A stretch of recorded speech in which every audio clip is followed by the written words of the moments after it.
Hello, everyone. My name is Carolyn Chapel, and today we're going to talk a little bit about conditional probability.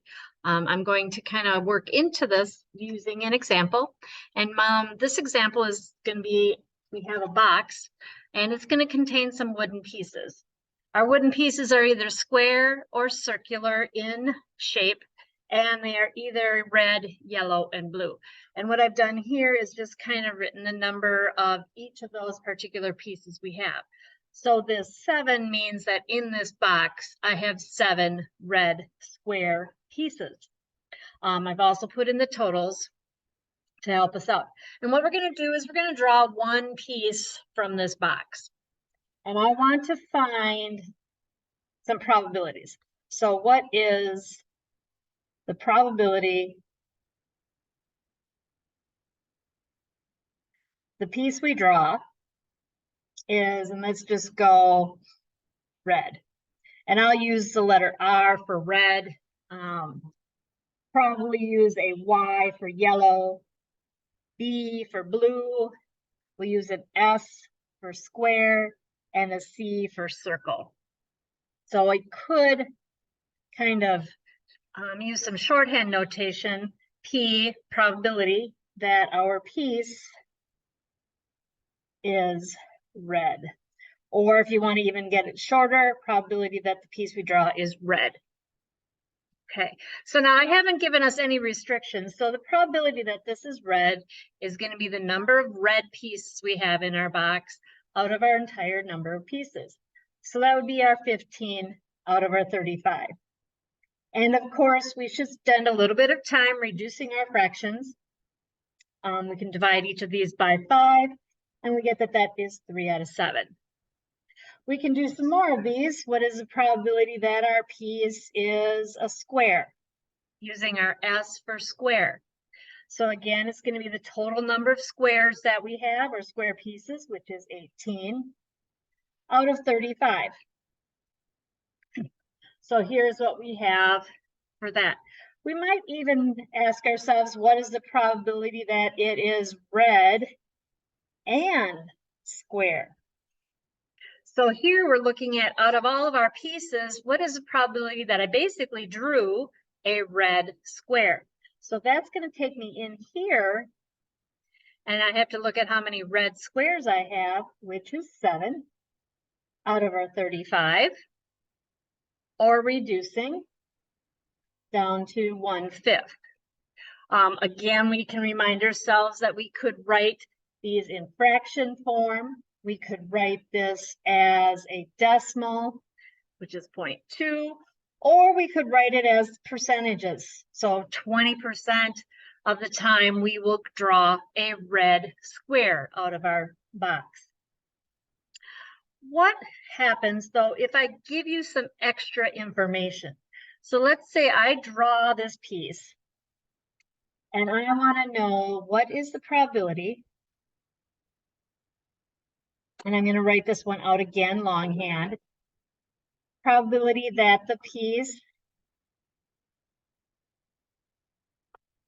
is, and let's just change our colors up a little bit, blue, given it is a circle. Okay, so I'm going to give you some extra pieces of information about this thing. So I've kind of got it hidden in my hand here, and I kind of look at it and I said, oh, it's a circle. So you guys know it's a circle. Now, what's the probability that it is blue? So what this has done for us is we are no longer looking at all 35 squares in or pieces in the box. We are just looking at those circle pieces because you know I'm holding a circle. So it kind of restricts our sample space from the whole sample space down to just those circles. So here we're going to have that 17 out of the bottom, and we want to know how many of those were, in this case, blue, and that would be our 3. This idea of getting an extra piece of information about what has happened is called conditional probability.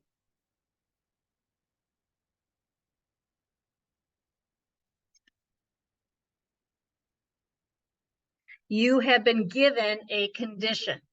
So I gave you the condition that it was a circle. So that told you, instead of looking at all 35 pieces, we were just looking at the 17 circles that were in our box.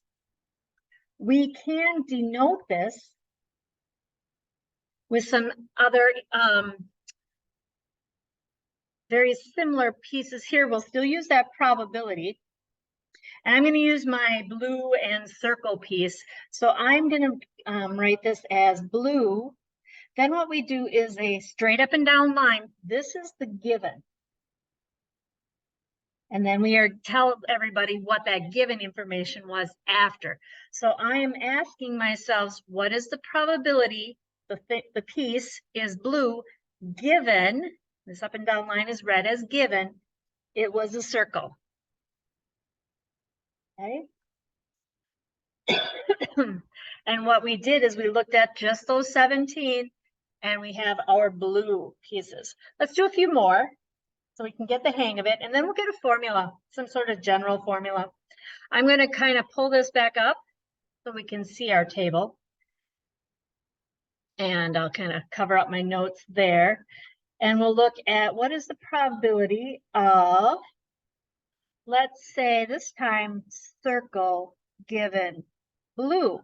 So all I've done is switched my blue and circle piece around. So I want to know, what is the probability that I picked a circle after I've told you that the color was blue? Okay, so you know that we are looking at a blue piece.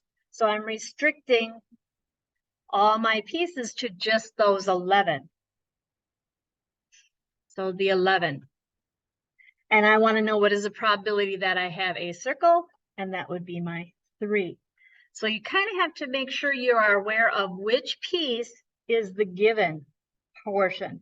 And that is the part that comes at the end. So we want to know what is that given piece. That's what's restricting our sample space down. Let's do one more. How about the probability of,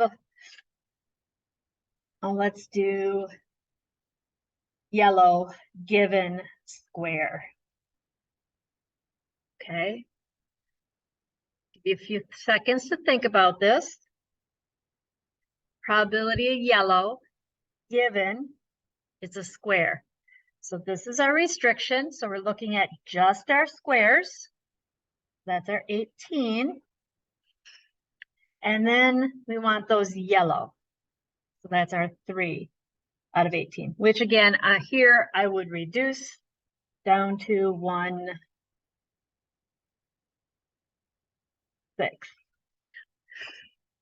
Or again, you can go to decimal, you could go to percentages, whichever you feel more comfortable about. So just make sure you are reducing when you can. Oh, excuse me. I think we're ready for a formula, a generic formula. So we're going to kind of go into just general pieces.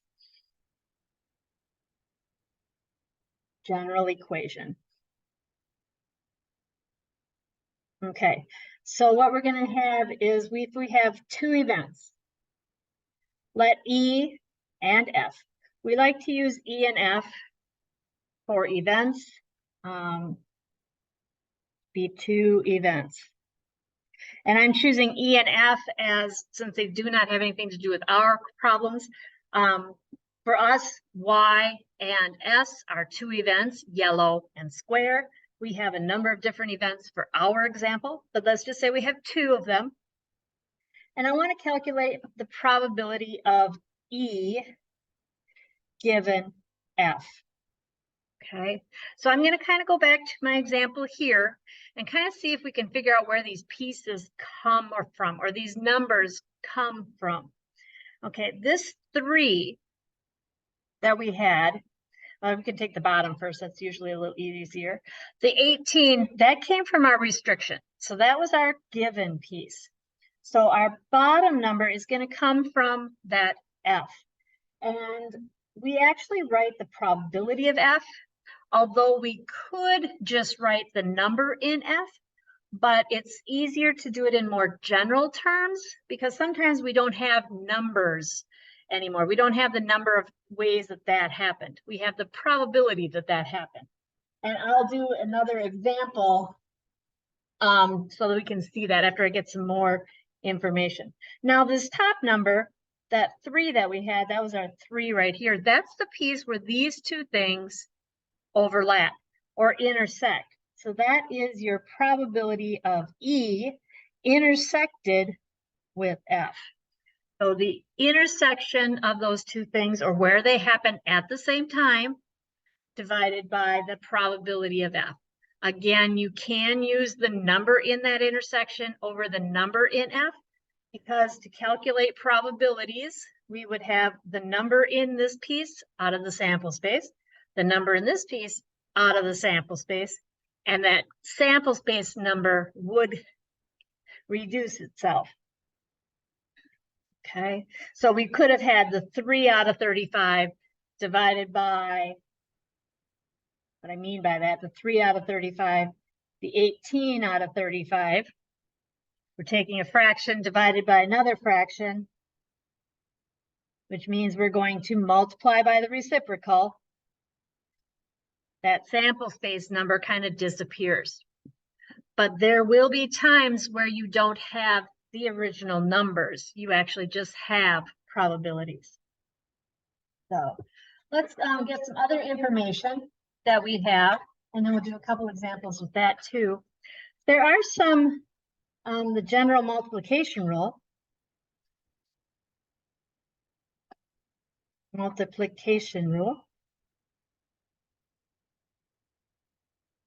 And this comes directly from this equation. It basically tells us that the probability of E and F is, so if I were solving for this, I'd multiply both sides by that probability of F.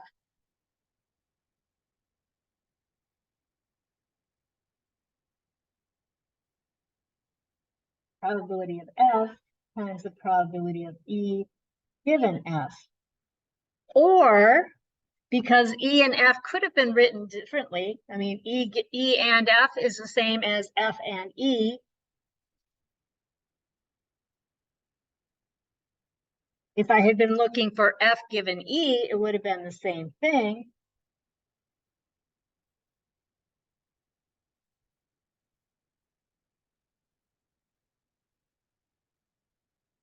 Okay, so it's kind of interchangeable. So whether the E comes first or the F comes first, it really does not matter. You just have to make sure that this F here corresponds to the given piece that you have. Kind of be aware of that. Where this comes in handy is examples that you do things in sequence. So for example, let's think about a deck of cards. Take a deck of cards. Your standard deck of cards, no jokers. So we have the 52 cards that we have, our aces, 2s, 3s, 4s, all the way up through kings and queens and jacks. And what we're going to do with this deck of cards is we are going to draw 2 cards. 2 cards without replacement.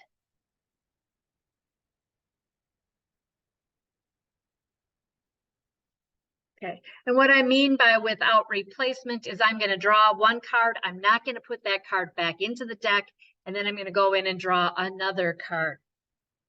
Okay, and let's say we're taking those 2 cards and we are going to draw 2 cards out of this deck. This also works with replacement as well, but with replacement, they will be independent from one another. Where in this case, they're not necessarily independent from one another. Remember that independence means what happens the second time. What happens the first time does not affect what happens the second time. So if I'm not putting this card back in, that affects the probabilities of what's going to happen the second time around because I'm one card less. So we're going to do this without replacement. That's kind of where this thing comes into play. So let's just calculate the probability that we get a king and then a queen is drawn. Okay, and here we are going to talk about the order. So we're getting the king first, and then we're going to draw again, and we're going to get that queen drawn. Okay, so this is kind of like thinking, okay, a king and, so their intersection, king and queen. So if you want to think of it that way, we have a king and a queen drawn. Okay, and so now what I'm going to do is, using my general rule up here, is I'm going to calculate the probability of drawing a king. That would be this first one, so I'm going to use this bottom guy here. So that's what's coming first. And the probability of drawing a king, well, we have 4 kings out of the 52 possible cards that we have. And then, so that's our first piece. The second one is going to be multiplied by the probability we draw a queen, given that that first card was a king. So the kings happened. Now we're going back into the deck and we need to draw a queen. Well, in what's remaining, there are still 4 queens sitting in there. However, we're down 1 card because we pulled that king. So we will have that 51. Okay. And I'm going to just multiply those using my calculator. So I'm taking my calculator, taking 4 out of 52, multiplying by 4 out of 51, letting the calculator do all the reducing for me. And I end up with 4 out of 663. Again, you can go to decimals. At this point, a lot of times instructors are not as concerned about the reducing, but making sure to see how you got those answers. So seeing the 4 out of 52 being multiplied by that 4 out of 51. Maybe reducing that 4 out of 52 to start. Okay, let's do another one just to see, get another example in here. And we're going to say, let's draw a heart and then get another heart. Okay, so heart followed by another heart or 2 hearts. Drawing them one at a time without replacement. So the capture kind of remember how many cards there are in our deck that are hearts.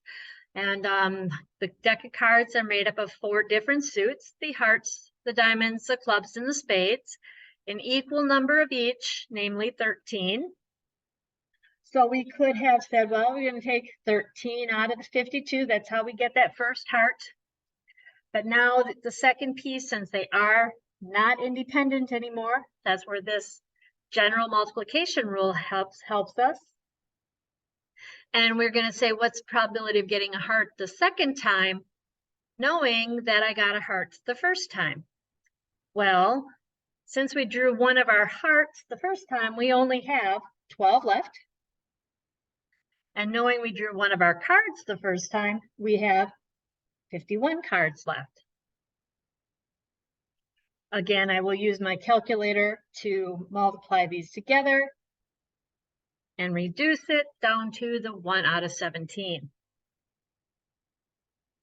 Okay, if we had replaced these cards, if we had done with replacement,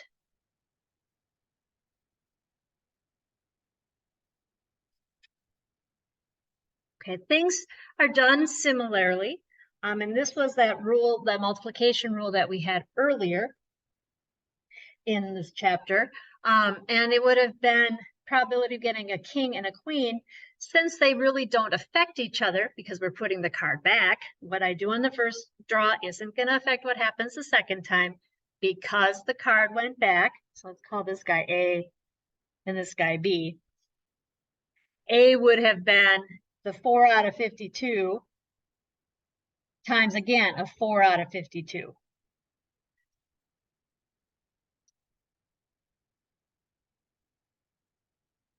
And again, multiplying and reducing would have been 1 out of 169. If I had done this one, again, we would have had the 13 out of 52 times our 13 out of 52 because we put that card back in, which would have given me, after I reduce and everything, 116. Okay. All right. I am going to stop the video here, and I will pick up on another video, which will be conditional probabilities with a tree, so that you can see how a tree diagram will show some of these conditional pieces already in there, and allow us to use those pieces to calculate probabilities and so forth. So again, please hang on for the next video. Come join me again, and I'll see you there.